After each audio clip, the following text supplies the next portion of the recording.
네. 네, 알았습니다. 네, 오늘은 김현성의 시세계와 창작 방법 얘기했습니다. 계속 이렇게 한국의 대표 시인들 얘기를 하는데 그렇습니다. 시 공부는 크게 두 가지로 볼 수가 있습니다. 하나는 기본적인 이론을 공부하는 방법이 하나 있고, 또 하나는 좀 유명하다는 좀 대표 시인들의 시세계를 통해서 배우는 방법이죠. 그러니까 우리가 시를 공부한다, 인문학을 공부한다는 것은 무슨 수학 공부하듯이 어떤 공식이 있는 것은 아닙니다. 사실 인문학의 세계는 많은 사람들이 이 시를 좋아하더라. 왜 좋아하는가? 그 시가 갖는 특징이 이런 것들 때문에 좋아한다. 그러니까 소위 선배들을 통해서 옛날에는 시 공부하는데 무슨 학교에서 체계적으로 시 공부를 한 일이 없습니다. 그냥 선배들이 시 쓴 거 보고 어깨너머로 다 눈치로 배웠죠. 옛날에 무슨 시학이 있었습니까? 없었죠. 그러니까 어떤 의미에서는 이 훌륭한 선배들의 시를 통해서 배우는 것, 이게 바로 시 공부의 중요한 이유이기도 합니다. 그래서 물론 이런 게 있습니다. 그럼 그분의 시가 정말 배울 만한가? 그 기준은 이런 것이죠. 예술작품, 문학작품의 가치라고 하는 것은 많은 사람들이 오랜 시간을 거쳐서 좋다고 인정된 것, 그것이 바로 하나의 기준이고 가치입니다. 그걸 우리는 고전주의라고 얘기를 하죠. 그러니까 인문학에 있어서 기준이라고 하는 것은 많은 사람들이 오래 좋아했던 작품이 바로 기준입니다. 그래서 우리는 좋은 시를, 훌륭한 선배의 시를 보고 배우는 것입니다.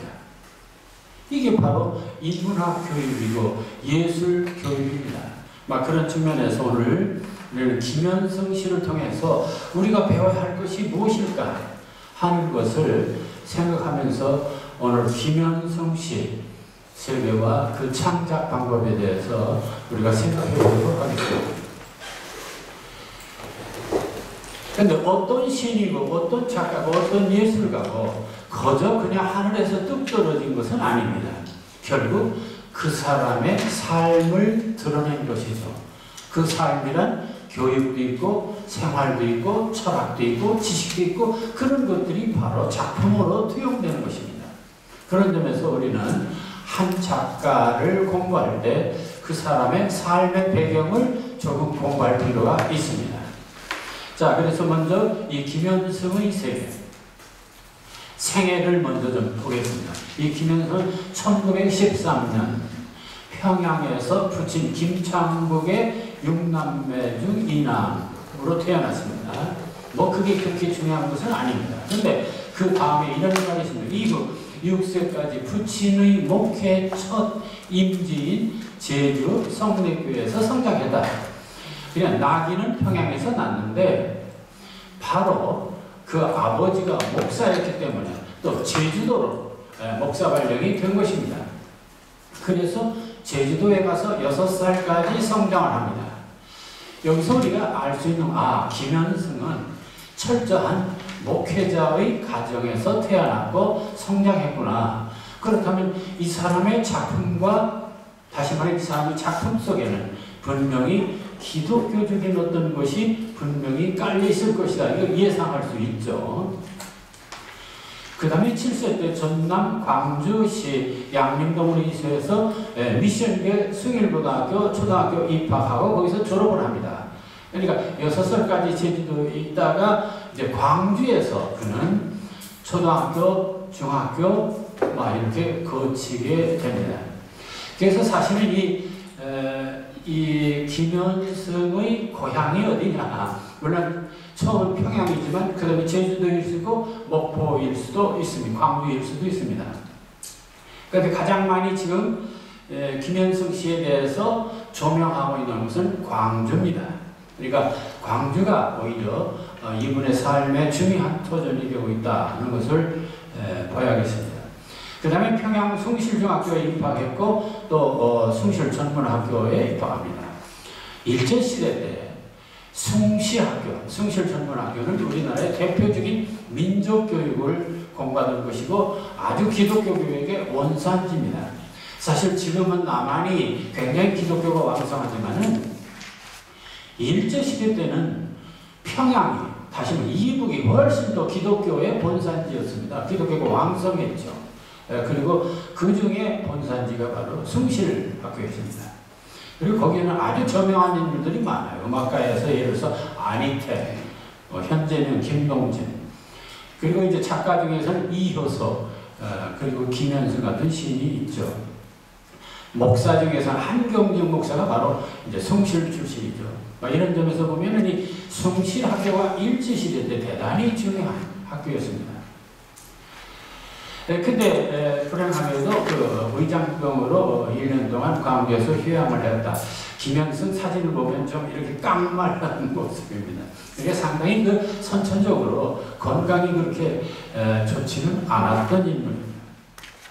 자, 그런데 1934년 5월 두 편의 장시가 양주동 교수, 유명한 그 노예 양주동 교수의 추천으로 동아일보에 이제 발표되면서 문인으로 이제 등단을 하게 됩니다. 자, 그러니까 1913년에 태어나서 34년이니까 21살 때 이제 문단에 데뷔한 셈이죠. 그 다음에 36년에 숭실전문 문과수료 의장병의 학과에서 다시 또 귀향 광주로 옵니다. 거기서 숭일학교 교편을 잡았고, 근데 37년 신사참배 문제로 광주경찰서에서 사상범으로 또 체포된 일이 있습니다. 이 신사참배, 일제시대 때 가장 악랄했던 제도 중에 하나가 신사참배입니다. 신사참배는 일본 황실을 숭배하는, 마치 일본 황실을 아주 신으로 생각하고, 그래서 이 천국학제에다가 신당을 만들어 놓고 거기 가서 절하는 게 신사참배입니다. 그래서 우리나라 사람들에게도 그 신사를 만들어 놓고 거기에서 절하도록, 그렇게 해서 그 황실 종교에 따르도록, 일본 소위 식민지 정책의 하나였죠. 그것을 이제 참배하지 않으면 전부 들어다가 이렇게 벌을 주고 했습니다. 그 당시 그 많은 교회들, 하나님 믿는 교회들도 신사참배를 한 교회가 있습니다. 그리고 하지 않은 교회가 있죠. 이게 이제 광복 이후에 두 갈래로 이제 기독교가 갈라지는 유명한 사건이 됩니다. 자, 해방 후에 잠깐 호남신문사 기자로 있다가 결국 46년에 모교인 숭일중학교 초대 교감으로 취임하고 교장으로 있습니다. 그러다가 바로 사퇴하는데 이게 다 광주의 얘기입니다. 그러니까 김현승의 그 활동 무대는 주로 광주였다, 이렇게 볼 수 있죠. 그 다음에 바로 조선대학교 문과대학의 부교수로 들어갑니다. 그러다가 광주지방문인을 중심으로 한 동인지 신문학을 창건했고, 1955년 제1회 시인상 수상을 대상자, 그러니까 한국시인협회, 지금도 한국시인협회가 있죠. 우리나라 그 시인들 모임 중에 대표적인 두 단체가 있는데, 그게 하나는 한국시인협회, 하나는 한국현대시인협회입니다. 그래서 한국시인협회는 전통적인 서정식을 많이 쓰는 시인들의 모임이고, 한국현대시인협회는 모더니즘 시대, 좀 모더니즘 계열의 시를 쓰는 그런 단체들입니다. 자, 그래서 이 시인협회의 제1회 수상자로 선정이 됐는데 수상을 거부했다. 대단히 재미있는 얘기입니다. 그러니까 굉장히 꼬장한 성격이다, 이런 것을 볼 수가 있죠. 그러나 그 다음에 전라남도 문화상을 받습니다. 그리고 처음으로 57년에 김현승 시초라는 그 시집을 내죠. 그리고 이제 다시 조선대학교에서 숭실대학교로 옮깁니다. 그러니까 이 김현승 씨는 숭실하고 아주 인연이 깊습니다. 그러니까 숭실 전문대학 중학교 나오고 전문대학 나오고 나중에는 숭실대학교 교수가 되죠. 그러니까 숭실 사람이다 뭐 이렇게 할 수도 있습니다. 그래서 그분의 시기가 숭실대학교에도 또 있습니다. 자, 63년에 옥모자의 노래, 그리고 66년에 문인연표 시분과위원장, 그리고 68년에 세 번째 시집 견고한 고독이라는 시집을 냅니다. 그리고 70년에 문인연표 부의사장으로 선임되고 70년에 또 절대 고독, 자 견고한 고독, 그 다음에는 절대 고독. 이걸 보면은 이 사람이 그 시집을 5개를 내는데 그 5개 중에 김현숙 시초, 옥모자의 노래, 견고한 고독, 절대 고독, 살아있을 때 낸 시집은 요 4권입니다. 그 4권 중에서 2권이 고독이라는 말이 들어가죠. 그 얘기는 이 시는 철저히 고독이라고 하는 문제를 주제로 삼아서 시를 썼던 시인이었습니다.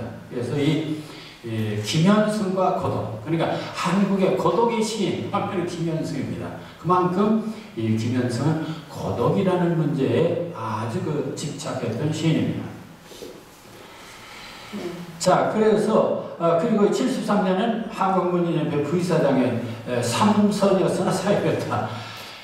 저는 그 부의사장에 한 번 했는데도 참 그거 할 일이 아니다 하고 한 번 하고 문단 단체장을 그만뒀습니다. 그러니까 문단의 단체장 오래 할 일이 아니에요. 그걸 소위 말하자면 문단 정치라고 말하죠. 그러니까 문인들이 너무 단체에 그 어떤 자리 이런 거 하면은 그걸 문단 정치인, 문단 정치권 뭐 이런 얘기를 해서 그렇게 좋은 인상을 주지는 않습니다. 자, 그런데 그만 3월에 고향으로 절도하게 되었고 회복이 됩니다. 회복이 되면서 완전히 인생이 달라져요. 자, 그리고 75년에 김현승 씨 전집을 냈는데 그해 4월 11일에 별세를 합니다. 자, 그래서 이제 죽은 다음에 그의 시집을 7집을 모아서 낸 것이 마지막 지상에서라는 시집을 냈는데, 이렇게 따져보면 이 김현승 시인은 평생에 5권의 시집을 냈습니다. 막 김소월 같은 경우는 진달래꽃 시집 하나 내고도 한국 최고의 시인이 됐고, 윤동주 같은 경우도 뭐 7, 80편 다 모여야 안 됩니다. 그거 한 시집 가지고 윤동주가 한국의 대표적인 시인이 됩니다. 그 얘기는 시를 많이 썼다고 유명해지는 것은 아니다 하는 것을 단적으로 보여주는데, 김현승은 5집을 냈습니다. 상당히 낸 편에 속하죠. 자, 김현승의 시세계 어떻게 볼까? 대개 4개로 나눕니다. 초기는, 그러니까 이분이 1913년이니까 일제하에 살았던 사람이에요. 일제시대 때 어떤 시를 썼느냐? 당연히 일제시대 때는 어두운 현실에서 만국 민족의 희원, 어떤 아픔을 통해서 민족적 로맨티시즘, 그러니까 만국의 한을 서정적으로 노래한 시인입니다. 대표적인 쓸쓸한 겨울 저녁이 올 때 당신은, 제목도 좀 약간 낭만적이죠. 아침, 당신은 새벽을 부르고 있습니다. 이런 것들인데 별로 그렇게 알려진 성숙한 시는 아니었습니다. 이 시인이 본격적으로 김현승하고 괄목할 만큼 이제 관심을 기울였던 것은 제2기 1976년, 1960년대가 됩니다. 이때 그가 쓴 이 김현승 시초가 57년에 나왔고 63년에 옥모자의 노래가 나오는데, 지금 그 시대 옥모자의 노래, 막 그때부터 김현승 시가 두각을 나타내기 시작합니다. 그래서 그때의 대표적인 시가 유명한 플라타나스, 가을의 기도입니다. 이 플라타나스는 고등학교 교과서에 많이 수록돼서 많은 사람들이 알고 있는 시가 이게 플라타나스입니다. 그리고 이 가을의 기도도 고등학교, 중고등학교 교과서에 많이 실린 작품입니다. 그래서 김현승 하면 플라타나스, 그리고 가을의 기도, 이게 두 개의 대표적인 그의 그를 유명하게 만든 시다. 이렇게 보여야겠습니다. 그런데 그 내용은 가을의 기도에서 나오지만, 물론 고독이 밑바닥에 깔려있지만은 굉장히 그 신을 추구합니다. 그러니까 그가 아까 그 목사 가족에서 태어났다고 그랬죠. 그러니까 그는 기본적으로 기독교적인 가정에서 자랐기 때문에 그런 어떤 기독교적인 사고를 갖고 있습니다. 그러니까 늘 하나님, 신, 이 문제였죠. 그래서 이스라엘은 좀 그런 의식이 강했습니다. 그런데 제3기 1960년대 중반, 이제 그 4.19 혁명과 5.16을 거치면서, 그게 우리나라예요. 이 4.19와 5.16을 거치면서 특히 그 지식인들의 많은 정신적 변화가 있었습니다. 그 정신적 변화가 뭐냐면 이런 거죠. 1950년대 6.25 사변으로 해서 전쟁으로 인한 어떤 폐허 상태에서 1960년대 초에는 소위 그 4.19 혁명을 거치면서 생각이 바뀌는 겁니다. 그래서 그 문학도 그 생각이 바뀌는데, 문학이 그동안 예를 들어서 우리나라 역사도 그렇고 사상도 그렇고 주로 1950년에서 60년 사이에는요, 주로 반공정책, 북한에 대해서, 공산주의에 대해서 대단한 그 반공의식이 강했습니다. 그런데 4.19 혁명, 5.16 이걸 거치면서 이 반공사상보다는 독재라고 하는 문제가 더 관심이 많았죠. 그래서 이제 반공보다 독재 타도 이쪽으로 전환합니다. 우리나라 사람들이. 그래서 이 반공의식이 사라지고 어떻게 독재를 타도해서 민주할 것이냐, 뭐 이런 쪽에 많았습니다. 그래서 시도 그런 쪽이었습니다. 그게 그래서 나온 것이 소위 참여시. 그러니까 그 전까지는 주로 순수시, 반공시였습니다. 근데 60년대 이후 우리나라 시인들이, 많은 사람들이 이제는 정치적인 어떤 걸 표현하는 참여시를 쓰기 시작했습니다. 그래서 의식이 바뀌어요. 자, 그래서 그런데 그때의 김현승은 그런 의식도 있었지만 그보다는 보다 근본적인 문제에 치중하게 됩니다. 그게 뭐냐? 네, 6.25 때도 그렇고 독재를 거치면서도 그렇고 그가 의심이 들기 시작했습니다. 뭐냐? 내가 평생 예수를 믿었는데, 그렇지 않습니까? 목사 집에서 정말 철저히 예수를 믿었는데 과연 하나님이 계시냐? 신이 계시냐? 계시다면 왜 이렇게 개판이냐? 바로 여기에 있었습니다. 그래서 그는 참 이제는 신도 없고 또 믿을 것도 없고 결국 인생이라는 것은 참 외로운 존재다. 그리고 그때 사상이, 그런 사상이 있었습니다. 이게 실존주의 사상이라는데 그런 사상도 있었습니다. 그래서 이 김현성은 철저히 인간은 고독한 존재다, 이쪽에 빠지기 시작해요. 그리고 결국 신도 소용없고 인간은 혼자다, 이런 생각에 빠집니다. 그러면서 그 고독의 문제를 철저히 추구하면서 시를 쓰게 됩니다. 그래서 나온 것이 견고한 고독, 절대 고독, 고독의 슬픔해서 그 시가 맨 고독이라는 글자가 붙어요. 그래서 아주 철저히 고독의 시인으로 되어 있는데 그 고독은 신이 없는 시대의 고독. 묘기에 중점을 뒀죠. 자, 그래서 결국 김현성이 유명해진 것은 고독의 시인으로 유명해지게 됩니다. 그런데 그러니까 신이 없어요. 그러니까 자기는 뭐 목사 아들이지만 신을 인정할 수가 없어요. 하나님이 아니신 거야. 그러니까 무신론적이죠. 그런데 그만 자기 아들 결혼식 갔다가 또 필요해가지고 뭐 이렇게 쓰러지게 됩니다. 고혈압으로 쓰러져요. 이게 70다 돼서. 그래서 의식을 잃고 한 3개월을 병석에 누워 있었습니다. 그러다가 참 천신만고로 깨어나게 됩니다.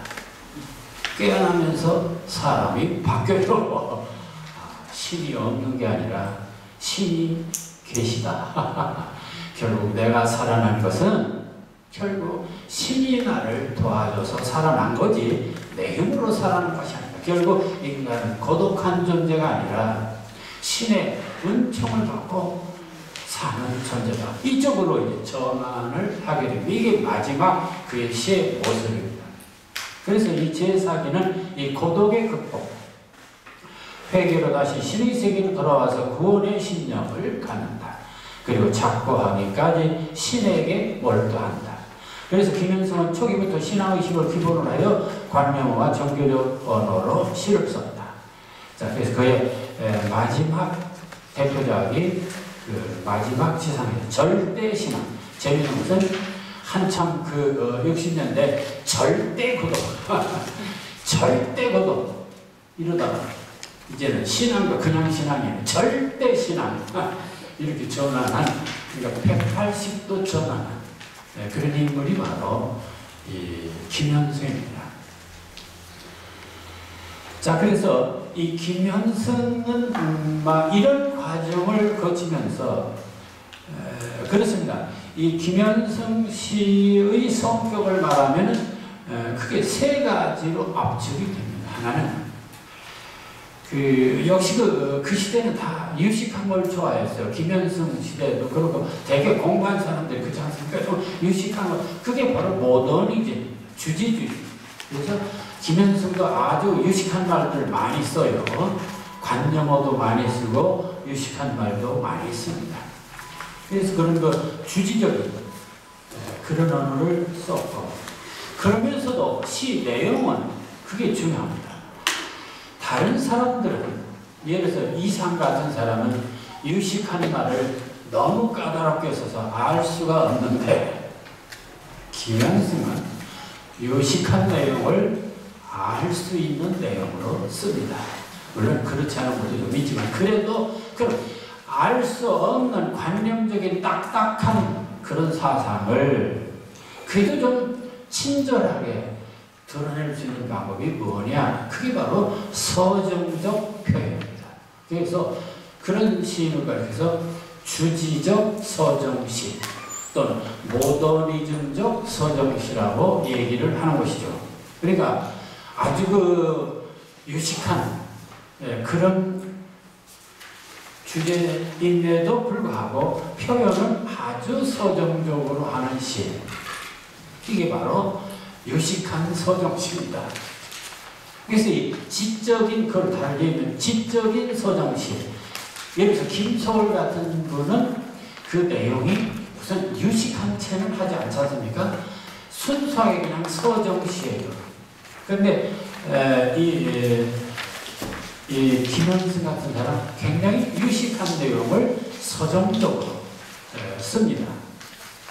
자, 그런 특징이 있고, 그 다음에 거기 하나 플러스한 것이 바로 신앙적인 시, 신앙시가 플러스가 됩니다.